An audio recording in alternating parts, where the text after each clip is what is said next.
राज्य उसके अरे उसमा आउँला के अरे त्यो अस्ति हाम्रो के अरे कुम्भ मेलामा हाम्रो के अरे ज्ञान गएको थियो नि त्यो ठाउँमा चाहिँ हिन्दू राष्ट्र आउँला मैले नेपालमा हिन्दू राष्ट्र हामीले 500 मिटर तल चाहिँ धसाएको छौँ त्यो माथिबाट आउनु भनेको त्यो असम्भव हो बरु ढुङ्गाबाट पानी निस्केला अब यो देशमा हिन्दू राज्य र हिन्दू अधिराज्य कसैले कल्पना गरेको सबैले आउँछ भन्दै हुनुहुन्छ सबैले आउँछ भन्दै हुनुहुन्छ भन्नलाई म छुट दिन्छु तर सम्भावना छैन हस् त समय सम्वादका लागि धन्यवाद सर धन्यवाद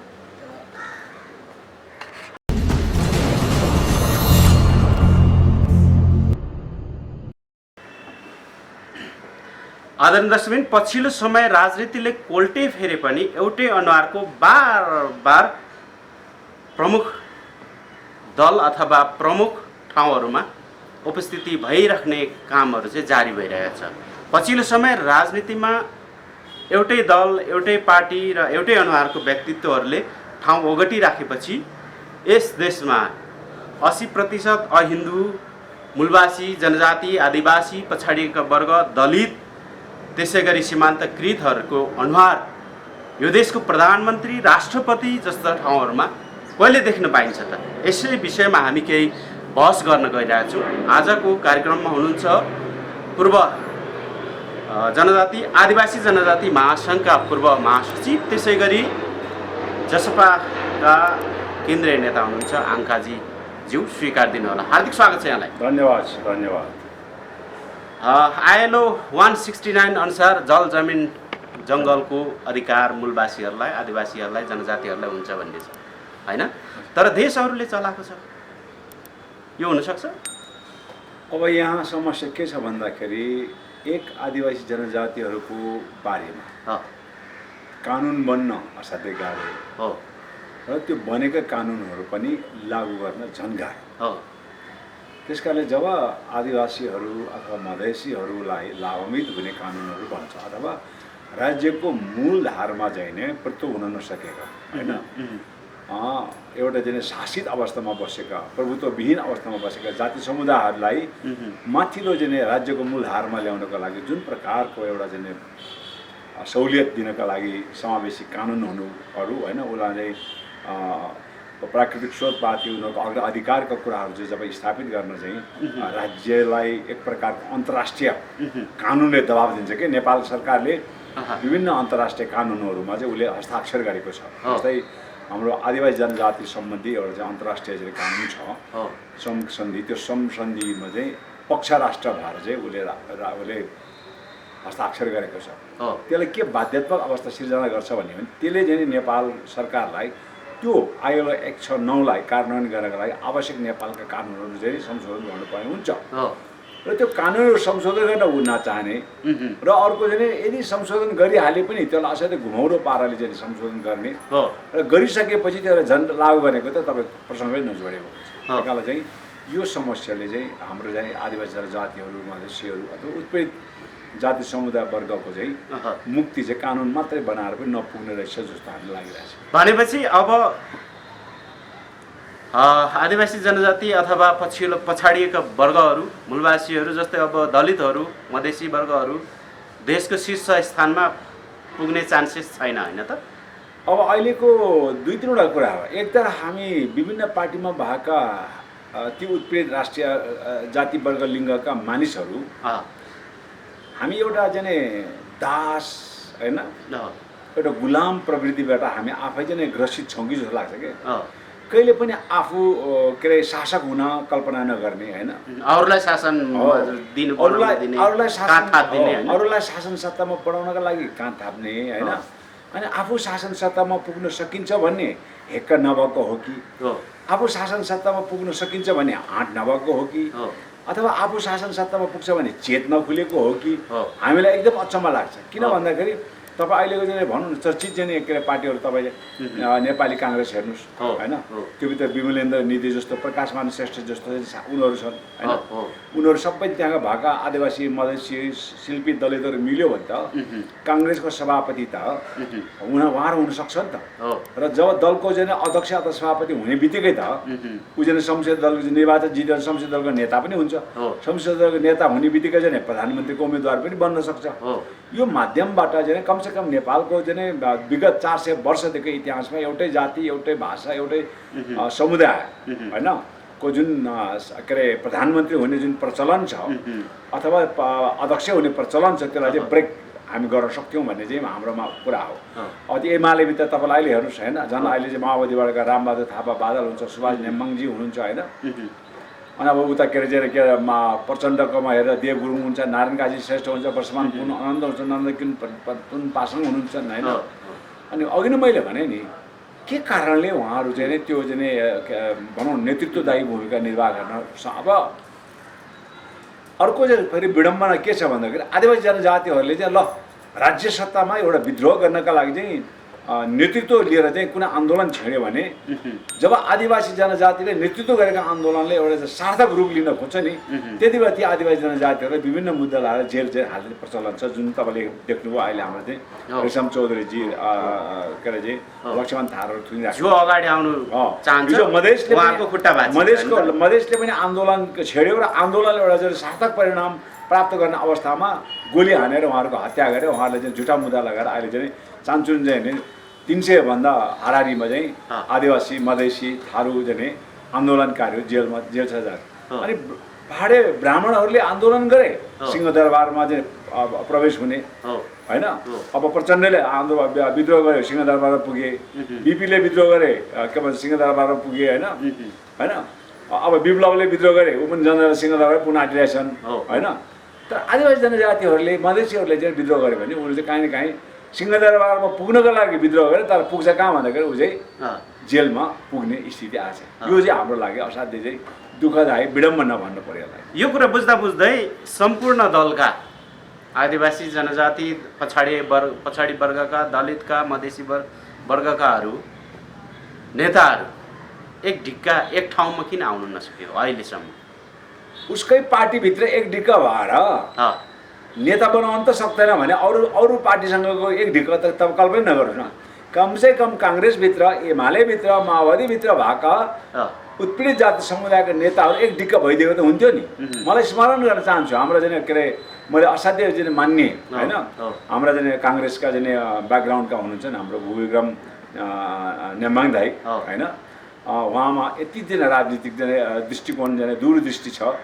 उहाँले चाहिँ यो पहिलो संविधान सभामा नै उहाँले मलाई के भन्नुभएको थियो, हेराङ्काजी नेपालमा साँच्चै एउटा आमूल राजनीतिक परिवर्तन गर्ने हो भने खालि जनजातिले मात्र आन्दोलन गरेर त्यसले परिवर्तन ल्याउन सक्दैन। पहिलो नम्बर उहाँको ठोकुवा के भनेको आदिवासी जनजातिले मात्रै आन्दोलन गरेर यो देशमा राजनीतिक परिवर्तन हुन सक्दैन। अब मधेसीले आदिवासी जनजाति मिल्यो भने परिवर्तन हुन सक्छ। तर अहिलेसम्म मधेसी र आदिवासी मिलेर आन्दोलन गरेको पनि इतिहास धेरै कम छ। तर मधेसीले मात्रै चाहिँ आन्दोलन गर्यो भने परिवर्तनको लागि दबाब चाहिँ पुग्छ। तर मधेसको आन्दोलनलाई यहाँका नस्लवादी शासकहरूले भारतीय विस्तारवादका चाहिँ संज्ञा दिन्छ र त्यो चाहिँ के अरे आन्दोलन एउटा सार्थक शिखर चाहिँ चुम्न थालेपछि त्यसलाई बदनाम गराउने काम, त्यसलाई एकदम निर्मम ढङ्गले चाहिँ दबाउने काम हुन्छ। त्यस कारणले चाहिँ मधेसीले मात्रै आन्दोलन गरेर पनि सार्थक त नपाउने, त्यसलाई बदनाम गराउने, त्यसलाई निर्मम ढङ्गले चाहिँ दबाउने कामतिर लाग्ने। त्यही कारण त्यो मधेसका आन्दोलन र आदिवासी जनजाति आन्दोलनलाई एकदम समाहित गरेर एउटा एकताबद्ध आन्दोलन गर्यो भने त्यसले चाहिँ नेपालको यो चाहिँ विगत 400 वर्षदेखि चल्दै आएको यो नस्लवादी राज्य सत्तालाई ध्वस्त बनाएर होइन यहाँ चाहिँ हाम्रो नेपाल जस्तै चाहिँ जसरी हाम्रो नेपालको समावेशी समाज छ त्यस्तै चाहिँ राज्यको निर्माण गर्न चाहिँ सम्भव हुन्छ भने चाहिँ उहाँले त्यही बेलाको ठोक्का गर्नुभएको थियो। अब भनेपछि यहाँ आदिवासी जनजाति तथा पछाडिएका वर्गहरूको नेताहरू चाहिँ प्रधानमन्त्री हुने चान्सेस छैन होइन त? खै त काङ्ग्रेसको चाहिँ के होइन कि त काङ्ग्रेसको अधिवेशन हुँदैछ, हैसियतै नभएको हो कि क्षमता नभएको हो कि 3-4 कारण होइन, आँट नपुग्यो हो कि होइन। एउटा हुन्छ नि मान्छेले आँट भन्नु म त आँट्न सक्दिनँ भने एउटा दास मानसिकताबाट चाहिँ होइन उँभो उठ्न नसकेको हो कि अथवा चाहिँ के भन्ने हो चेतनाको कमी हो कि। तपाईँ हनुमानलाई एकपटक भनेको थियो कि तपाईँ ल हनुमानजी तपाईँ चाहिँ यहाँबाट उडेर चाहिँ लङ्कामा जानु पर्यो भने म बाँदर कहाँ उड्न सक्छु, आफ्नो एउटा आत्मबल आफू भएको अन्तर्निहित शक्तिको पहिचान नहुने के कहाँ तपाईँ सामान्य बाँदर हो? तपाईँ त एउटा पावन पुत्र हनुमान हो। तपाईँ त हावा उड्न सक्ने हनुमान बाँदर हो भनेपछि उडे अरे उडे आफै सक्यो आफ्नो सक्दै आफै सक्यो। हाम्रा यहाँका चाहिँ विभिन्न दलमा भएका आदिवासी मधेसी नेताहरूलाई उसले पहाडे ब्राह्मणलाई प्रधानमन्त्री बनाउन सक्छ, पहाडे ब्राह्मणलाई पार्टीको अध्यक्ष बनाउन सक्छ। त्यो शक्ति उसले आफूले पहिचान गरेछ। मेरो शक्तिले प्रचण्ड चाहिँ प्रधानमन्त्री बन्न सक्छ, मेरो शक्तिले हैन रामचन्द्र पौडेल देउपछि प्रधानमन्त्री बन्न, मेरो शक्तिले माधव नेपालले चाहिँ केपी ओली प्रधानमन्त्री बन्न सक्छ भन्ने उसलाई थाहा छ। मेरो शक्तिले मै चाहिँ प्रधानमन्त्री हुन्छु भन्ने चाहिँ कहिले पनि अनुमान गर्न सकेन। मेरो लागि सबभन्दा दुःखदायी कुरा त्यही हो। तपाईँको ठ्याक्क चाहिँ अब तपाईँले देख्नुभयो नि त माओवादी जनयुद्धमा जातीय मुक्तिको नाममा लडेको रामबहादुर थापा केपी ओलीसँग किन गयो भन्दाखेरि उसले के सम्झिन्छ भने म जस्तो मगर त माओवादीभित्र त वर्षमान पुन अनन्त नन्दकिरण पुन भाषण छ होइन, सुरेश आले मगर छ। यतिकै धेरै मगर भएपछि प्रचण्डले मलाई के पत्ता हुन्छ, बरु म मगरै नभएको अलिकति कम मगर भएको ठाउँमा जान्छु भनेर ऊ केपी ओलीको पक्षमा गयो कि त्यहाँ हाम्रा आइरन कर्स आइरन भनेको दलभित्र चाहिँ त्यही सम्बन्धित जाति समुदायकै नेताहरूको बिचमा एक अर्कामा लडाएर जसरी भ्यागुतको धारले पुग्दैन भन्छ नि, एउटा भ्यागुतो चलाउँदा अर्को भ्यागुतो उम्केर जाने के भ्यागुतको धार नपुगे चाहिँ हाम्रो आदिवासी जनजातिहरू मधेसीहरूको चाहिँ धारले पुग्न एकदम चाहिँ गाह्रो हुन्छ। तपाईँको एउटा म राम्रो जुन उखान म भन्न चाहन्छु, हेमलोकमा चाहिँ तपाईँको चाहिँ मान्छेले पाप गर्ने मान्छेलाई दण्डित दिने होइन, अनि तपाईँ एकदम ठुलो चाहिँ के अरे भाँडामा त्यो मान्छेहरू त्यहाँ खाँदेको तलमुनिबाट चाहिँ आगो सल्काइराखेको, अनि त्यहाँ चाहिँ पोलेका मान्छेहरू चाहिँ तलमुनि बस्ने मान्छेले फुत्तु फुत्ती आमार आँखा निदाएको बेलामा चाहिँ त्यो भित्र भएको तलमुनि बस्नेले उचालेर सबलाई चाहिँ त्यहाँबाट चाहिँ भगाएको चाहिँ नि कहानी छ। तर एउटा भाँडामा चाहिँ कोही निस्किँदैन, कोही निस्किन खोज्दा तान्छन् क्या तपाईँको। त्यो कुन चाहिँ भाँडा परेछ भने त्यो चाहिँ आदिवासी जनजातिको चाहिँ भाँडा परेछ। कोही निस्केर आँटे आफ्नै प्रयासले पनि माथि निस्किन आउने तर चाहिँ तानेर आफैसँग तल राख्ने कि। त्यस कारण हाम्रो आदिवासी जनजातिहरूको राजनीति बटम भन्छ कि बटम पिँधको राजनीति भयो कि। हामी जब त्यो पिँधबाट उक्लेर माथि आउन खोज्छौँ नि, जब ठ्याक्क चाहिँ बोतलको बोटल नेक भन्छ त्यो बोतलको घाँटीमा हामी आइपुग्दाखेरि हामीलाई माथिबाट ड्यामसँगले चाहिँ बिर्को लगाइदिन्छ। फेरि कहाँ गयो तल पिँधमै पुग्यो, अनि पिँधमा चाहिँ खेल्न दिन्छ। ए तपाईँ पिँधमा जति खेल्नुहोस् खेल्न दिन्छु उसलाई। पिँधबाट उक्लिँदै उक्लिँदै उक्लिँदै माथि आयो भने तपाईँ कल्पना गर्नुहोस्, प्रकाशमान सिंह श्रेष्ठ अहिलेको मान्छे हो, विमलेन्द्र नदी अहिले मान्छे हो। अब त्योभित्र पहाडे बाहुन भएको नाताले त्यो गगने भान्जे मेरो भान्जे पर्छ, हाम्रो सोलुको हो। अब त्यो कुन दिन काङ्ग्रेसको अध्यक्ष हुन बेर्छ, अनि जनजाति मधेसीहरू सिद्धियो। अब टोपबहादुर रायमाझी हेर्नुहोस्, हिजोको चिग्नाहरू यिनीहरू उनीहरूमा एउटा हुन्छ क्या त्यो युवादेखि नै त्यो प्रकारको सानो शासन सत्तामा पुग्ने टक्कर लिने होइन। अब टोपबहादुर रायमाझीले चाहिँ उहाँको मान्छे प्रचण्डसँग टक्कर लिइसक्यो होइन, योगेश भट्टराईले चाहिँ उहाँ के अरे चाहिँ ओलीसँग टक्कर लिइसक्यो, गगनले चाहिँ उहाँ के अरे देउबासँग टक्कर लिए, हाम्रो चाहिँ प्रकाशमान दाई चाहिँ टक्कर लिन सक्दैन, रामबहादुरजी टक्कर लिन सक्दैन, देवदाई टक्कर लिन सक्दैन। त्यो हाम्रो नसामै त्यो छैन कि हामी एउटा चाहिँ हुन्छ नि के भन्छ, हामी केमा गर्व गर्छौँ भने म यो घरको चाहिँ तपाईँको विगत चाहिँ 50 वर्षदेखि म घरको सेवामा छु होइन, यो पार्टीको म कार्यकर्तामा छु भन्न उसले त्यो गर्व लाग्छ क्या। त्यो पार्टीमा 50 वर्ष काम गरेर हिजो चाहिँ एउटा चाहिँ जिल्ला सदस्य र एउटा चाहिँ के भन्छ केन्द्रीय सदस्यभन्दा माथि उक्लन सकेन, त्यो पनि के राजनीति भयो। पछिल्लो समय आङ्काजी शेर्पाले पनि जनजाति आदिवासी मूलवासीहरू दलितहरूको लागि मधेसी वर्गको लागि पछाडिको वर्गको लागि आवाज कम्ता त उठाएको होइन नि, किन हैसियत राख्दैन प्रधानमन्त्री बन्ने, यो देशको राष्ट्रपति बन्ने हो। अब यहाँ अब समस्या के छ भने अभियन्ताहरू हतपत चाहिने शासन सत्तामा अभियन्ताहरू पुग्दैन। पुग्दैन कि पुग्दैन, किनभने उनीहरू यति एकदम अभियन्ताले त्यो मुद्दालाई यति निर्मम ढङ्गले उठाए हुन्छ कि उसले आफूले प्राप्त गरेर मतको पनि उसले वास्ता गर्दैन। आङ्काजीलाई थाहा छैन म जित्न पर्यो भने यस्तो भाषण दिएर म जित्छु, जित्दिनँ नि, मलाई त मिठो मिठो मह होइन मह आउने चाहिँ मिठो मिठो चाहिँ अमृत बाणी गर्नु पऱ्यो कि त्यो अमृत बानी गरेर त मलाई त आउँछ नि। हो त्यो अमृत बानी गऱ्यो भने अङ्काजी सबैको नेता हुन्छन्, हो सबले भोट पनि दिन्छन्। तर अङ्काजी तर अधिकार के थाहा छ त्यो अमृत बानीले अङ्काजीको मुक्ति होला। तर त्यो अमृत बानीले 400 वर्षदेखि राज्य सत्ताको चाहिँ उत्पीडन परेका ती जनै आदिवासी मधेसी उसको उन्मुक्ति गर्न सक्दैन। त्यो मुद्दालाई उठाउँदाखेरि म के बिर्सिन्छु भने म कुनै पार्टीको नेता हो भने म कल्पना पनि गर्न सक्दिनँ। म त्यो सल्लाह निर्मम ढङ्गले मैले भने नि म केही चिजको चाहिँ सँग म कम्प्रोमाइज नगरिकन विदाउट एनी कम्प्रोमाइज मैले उठाउनु पर्ने मुद्दा भोलि त्यो उपेन्द्रको विरुद्धमा हुन्छ, त्यो भोलि बाबुरामको विरुद्धमा हुन्छ, त्यो अशोक राईको विरुद्धमा हुन्छ, त्यो चाहिँ राजेन्द्र श्रेष्ठको विरुद्धमा हुन्छ नि मलाई डर छैन। अधिकार प्राप्त गर्नु हो। अभियन्ताहरूले चाहिँ मैले अघि नै भने नि अभियन्ताहरूको एउटा धर्म के हुन्छ भनेपछि साँच्चै तपाईँको चाहिँ मुद्दाको बाधक चाहिँ तपाईँकै पार्टी बनेको छ भने त्यो पार्टीलाई पनि छेडेर जाने हो कि। तर हुन त हाम्रो पार्टीको चाहिँ मुद्दा र हामीले उठाउने मुद्दा त एउटै छ। हिजो बाबुराम जस्तो एउटा चाहिँ पाहाडे ब्राह्मणहरूले सदनमा कस्तो राम्रो कुरा उठाइदियो होइन। विगत यत्रो 100 वर्षदेखि राज्यको संरचना नहुनु होइन, संविधान चाहिँ अधुरो अपुरो छ। कसको दृष्टिकोणले जनजाति मधेसीको दृष्टिकोणले अधुरो छ।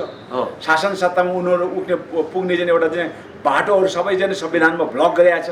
त्यो बाटोहरू खुलाउनु पर्यो भने चाहिँ उसले चाहिँ के भन्छ हाम्रो सम्मान अहिलेको चाहिँ नवनिर्वाचित सम्माननीय प्रधानमन्त्री शेरबहादुर देउवालाई बधाई सँगसँगै उहाँले सुझाव पनि दिनुभयो। त्यही कारण चाहिँ अभियन्ताहरूको लागि समस्या के छ भन्दाखेरि संसार विश्वका म मात्र होइनन्, विश्वका सबै अभियन्ताहरू होइन कहिले पनि राजनीतिक रूपले सफल हुन सकेका छन्। नेल्सन मण्डेला पनि कति वर्ष जेल बसेर त्यहाँका चाहिँ गोरा शासकहरूले अलिकति चाहिँ लिबरल भनेको अलिकति स्वतन्त्र होइन विचार भएका मान्छेहरू भएर मात्र ऊ त्यहाँको चाहिँ राष्ट्रपति भयो। होइन भने नेल्सन मण्डेला पनि बिना राजनीतिक चाहिँ के अरे पद ग्रहण नगरे मर्ड। अमेरिकामा त्यस्ता चाहिँ धेरै उस त्यहाँ एउटा चाहिँ मैले अल्ठाकोमा नाम हाने अमेरिकामा त्यस्ता चाहिँ धेरै काला चाहिँ अभियन्ताहरू छन् जुन चाहिँ राजनीतिक पदभार ग्रहण अमेरिका बेलायतकै तपाईँले उसको भन्छ इन्डियाकै हेर्नुहोस् होइन। त्यो कारणले चाहिँ अब हाम्रो अगाडि हेर्नुहोस् न कस्ता कस्ता चाहिँ कम्युनिस्टका चाहिँ नेताहरूले त्यो के अरे आरके मैनाली भन्ने जस्तो केशवजङ रायमाझी भन्दा हाम्रो के अरे पद्मरत्न तुलाधार कहाँ होइन पद्मरत्न तुलाधार वाम के अरे एउटा नेताको रूपमा उम्मेदवारको रूपमा चुनाव एकपटक जित्यो। त्यसबाहेक उहाँले कुनै राजनीतिक चाहिँ उलिनुभयो। डाक्टर हर्क गुरुङले चाहिँ केही खानुभयो एकचोटि पर्यटन मन्त्री पठाउनु या बाहुनको छोरा भए 4 चोटि मन्त्री भइसक्यो होइन। त्यस कारणले चाहिँ म के भन्न चाहन्छु भन्दाखेरि अभियन्ता तपाईँहरू धेरैले सोच्छ अङ्काजी कहिले चाहिँ प्रधानमन्त्री भयो यो देश प्रधानमन्त्री। मैले भने अङ्काजीको मार्गमा कहिले पनि नेपालको झन्डा फहराएको कालो गाडी होइन। मेरो हातमा जहिले पनि कालो ब्यानर हुनेछ, त्यसमा सेतो अक्षरले चाहिँ उत्पीडितको मुद्दा रहनेछ र मेरो मन्त्री मेरो मन्त्रालय भनेको कालो पत्रले पोतेको सडक नै हो। सम्भवतः मलाई के लाग्छ भने सडकबाट नै मैले चाहिँ आफ्नो चाहिँ राजनीतिक अभियान सुरु गरेँ, सायद सडकमा नै मेरो चाहिँ अवसान पनि होला जस्तो मलाई लाग्छ। यो पछिल्लो समय शेरबहादुर देउवा प्रधानमन्त्री हुनु भइसकेको छ। जब अब उत्पीडित वर्गहरू मूलवासीहरू आदिवासीहरूको माग मुद्दाहरू अब पुरा होला, अब यो सरकारले पुरा गर्न सक्ला। दुईटा तुलनात्मक रूपले हेरौँ। 2/3 मेजोरिटी प्राप्त गरेको ओलीले त यति षड्यन्त्र गरेर प्रतिपक्षमा बस्नुपर्ने भयो त। यति सुन्नुहोस् न, 2/3 सरकार ओली 2/3 मेजोरिटीको सरकारले चाह्यो भने के हुन्न थियो, त्यो गर्नै पर्छ। आदिवासी जनजाति 2/3 मेजोरिटीले चाहिँ भएर भने भोलि भोट पाउँदैन, भोट त्यो अन्त बरु मर्नुभन्दा के भन्छ बोलाउने बरु उसले प्रतिपक्षमै बस्दिउँ सक्यो। बेकारमा चाहिँ 2/3 लिएर बस्यो भने भोलि जनजातिको मुद्दाहरू सम्बोधन नभएन भोट पनि दिन्न भन्ने कुरा हुन्छ। त्यही कारण 2/3 मेजोरिटी भएको केपी ओलीले त षड्यन्त्रमूलक ढङ्गले चाहिँ आफ्नो यो मुद्दाहरू सम्बोधन गर्नुको सट्टा सरकारबाटै चट हात धोएर बसे होइन घन्टै साथ भने यो त 3-4वटा पार्टी मिलेर बनेको यो सरकार। यसको जग आफै धेरै बलियो होइनन्। यद्यपि विश्वासको मत प्राप्त गरिसकेपछि अब 1 वर्षलाई चाहिँ यो सरकार चल्छ। त्यही कारण अब यो सरकारभित्र हामीले धेरै अपेक्षा पनि गर्नुहुन्न। मूलतः हामीले के भन्यौँ भन्दाखेरि यो सरकारको 2/3 मेजोरिटी नपुगे पनि सिद्धान्त तय एउटा कार्यदल गठन गरौँ जसले संविधानमा भएका त्रुटिहरू जसले संविधान संशोधनको बारे एउटा साझा अवधारणा निर्माण गरौँ। त्यो साझा अवधारणा साँच्चै केपी ओली लगायत संविधान के अरे प्रतिनिधि सभामा प्रतित्व गरेर सबैलाई चाहिँ त्यो ठिक जस्तो लाग्छ 2/3 मेजोरिटी पुग्छ भने संशोधन गरौँ, होइन भने त्यो एउटा राजनीतिक दस्तावेजको रूपमा रहिरहन्छन्। कुनै दिन चाहिँ 2/3 मेजोरिटी रुलिङ गर्ने चाहिँ पार्टी चाहिँ सदनमा आउने बित्तिकै त्यसलाई चाहिँ फेरि संविधानको एउटा संशोधनको विषयवस्तु बन्न सक्छ। त्यो एउटा आधार छ र त्यो संविधान संशोधन भयो भने अनि त्योभित्र तपाईँ हामीले उठाएका पहिचानका कुराहरू, सङ्घीयताका कुराहरू, धर्मनिरपेक्ष कुराहरू, पूर्ण समानुपातिक कुराहरू, बहुभाषिक कुराहरू, यी सबै कुराहरू विभिन्न अल्पसङ्ख्यक सीमान्तकृतको लागि स्वायत्त क्षेत्र स्वशासी चाहिँ क्षेत्रका कुराहरू, यी सबै कुरा त्यसमा पर्छ। हाम्रो अहिलेको मूल मुद्दा भनेको यो अहिलेको प्रधानमन्त्री शेरबहादुर देउवाले कमसेकम यो संविधान संशोधनको लागि चाहिँ एउटा कार्यदल निर्माण गर्नुपर्छ। त्यति त्यो गर्यो भने हाम्रो लागि त्यो धेरै ठुलो कुरा हुन्छ। अब पछाडिका वर्गहरूको आफ्नो हक अधिकार त प्राप्त कहीँबाट पनि नहुने भयो होइन, कसैले पनि अधिकार प्राप्त नदिलाइदिने भयो होइन, त्यो ठाउँमा पुग्न पनि सकिरहेको छैन होइन। अधिकार प्राप्तको लागि अब चाहिँ अन्तिम लडाइँ के गर्नुपर्छ, तपाईँको दृष्टि कस्तो छ? अब मलाई के लाग्छ भने हेर्नु, प्राप्त त एक दिन गर्नै पर्यो होइन। अब यस्तो हो, कतिजनाले बन्दुक बोक्नुपर्छ भन्ला, कतिजनाले के अरे चाहिँ रेलिङ तोड्नुपर्छ भन्ला, कतिजनाले धरना दिनुपर्छ भन्ला, तर आन्दोलनको स्वरूप समयको आवश्यकताले त्यो निर्धारण गर्दै जाने हो। अहिले हामी मागै उठाउनु त छोड्नुहुन्न, माग उठाउँदै जाने हो। माग उठाउँदै गयो, राज्यले निर्मम ढङ्गले चाहिँ त्यसलाई सम्बोधन गर्नको साथ निर्मम ढङ्गले दमन गर्न चाहिँ तर्फ राज्य उन्मुख भयो भने त्यसपछि त्यसको चाहिँ प्रतिरोधमा जे पनि हुनसक्छ होइन। त्यस कारणले अहिले हाम्रो अब हिजो केपी ओली चाहिँ प्रतिरोधमा उत्रियो होइन, हामी चाहिँ त्यसको विरुद्धमा चाहिँ एकदम लाग्यौँ, हाम्रा धेरै मान्छेहरू शहादत पनि प्राप्त गरे होइन। अब मलाई जहाँसम्म लाग्छ देउबाजी एउटा प्रतिगमन सचिनुपर्छ। यहाँका चाहिँ उत्पीडित जाति समुदायको मुक्तिको लागि यो संविधान पनि संशोधन गर्नमा तयारी छु होइन। अहिलेको चाहिँ वर्तमान अवस्थामा खोपदेखि लिएर जुन प्रकारको चाहिँ आर्थिक अवस्था चाहिँ छताछुल्ला भएको छ त्यसलाई मिलाउने कुराहरूमा ऊ अलिकति पोजिटिभ देखाएको छ। त्यस कारणले चाहिँ मलाई चाहिँ के लाग्छ भन्दाखेरि कस्तो खालको विद्रोह गर्ने होइन, विद्रोह चाहिँ गर्ने त्यो पहिले नै पूर्व निर्धारित हुँदैन, खाका कोरिसक्नु भएको छैन होइन, पूर्व निर्धारित गर्नु पनि हुँदैन। मुद्दा उठाउने हो, सडक र सदन हाम्रो अहिलेको मैदान हो अनि एउटा तयारी त होला नि। त्यही त मैले भन्दैछु, तपाईँ त धेरै यो मुद्दालाई बोकेर हिँडिराखेको कुदिराखेको व्यक्ति भन्दैछु। कुनै खाका त कोर्नु भएको मधेसमा आन्दोलन हुँदाखेरि कहिले पनि मधेसका नेताले कल्पना गरेका थिए त्यहाँ 68 जना मानिसको चाहिँ बलिदानी चाहिँ गर्छु भन्ने खाका कसले पनि गरेको भयो होइन। गइसकेपछि जनआन्दोलन सुरु गर्दा त्यहाँ चाहिँ 17,000 मान्छेको चाहिँ बलिदानी हुन्छ भने कहिले खाका कोरेको थियो, कोरेन। हाम्रो आदिवासी जनजातिको आन्दोलनमा हामी शान्तिपूर्ण आन्दोलन गर्छौँ भन्ने ठाउँमा हामीले चाहिँ पुरा के भन्छ चाहिँ रेलिङ तोड्न पर्यो, प्रहरीमाथि चाहिँ ढुङ्गामुढा गर्नु पर्यो, पत्रकारै पिट्दैन भन्ने ठाउँमा पत्रकारलाई पिट्नु पर्यो हामीले।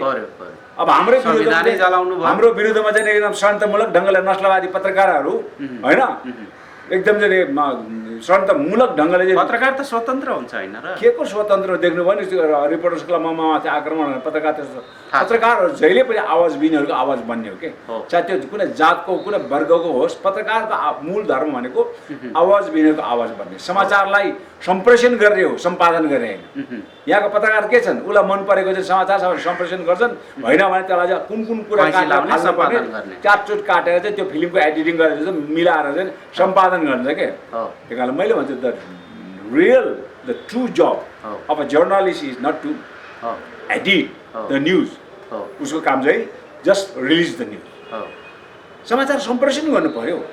अब म अङ्काजीलाई चाहिँ मैले बोलेको उसलाई मन पर्यो भने मन परेन भन्नु पनि यो त सम्प्रेषण हुनु पर्यो नि, जस्तो बोलाएको त्यही सम्प्रेषण हुनु पर्यो एकदम। अब उसलाई चाहिँ उसको चाहिँ चरित्र षड्यन्त्र के अरे मूलक ढङ्गले चाहिँ चरित्र हत्या गर्नको लागि उसले बोलेको अभिव्यक्तिलाई चाहिँ असाध्यै भङ्ग्याउने ढङ्गले चाहिँ ती सबै कुराहरूलाई चाहिँ एकमुष्ट चाहिँ नलागेर काटेर चाहिँ त्यसलाई चाहिँ फरक ढङ्गले चाहिँ राख्दाखेरि छ। त्यही कारणले हामीले पत्रकार पनि हाम्रो यो योजनामा आन्दोलनको योजना पत्रकार पिट्ने थिएन, तर पिट्नु पर्यो। भोलिपल्ट फेरि खाता लगाइदिनु पर्यो, किनभने माग त्यस्तै आयो। पत्रकार पिट्दाखेरि ठुलो के अरे गुनासो भयो, भोलिपल्ट हामीले सबलाई पत्रकारलाई खाता लगाइदिउँ, हातमा कलम र कपी दिउँ, ल हाम्रो पनि न्युज लेख्नुहोस् है, हामी माथि उत्पीडन पनि कुनै चाहिँ जातिवाद नस्ल त्यसपछि लेखियो त न्युज, हजुर लेखियो। अनि तपाईँ अहिले पनि हेर्नु ज्येष्ठको मलाई थाहा छ ज्येष्ठ 7, 8, 9मा कान्तिपुरले हाम्रो न्युज कहिले पनि फ्रन्ट पेजमा दिँदैन।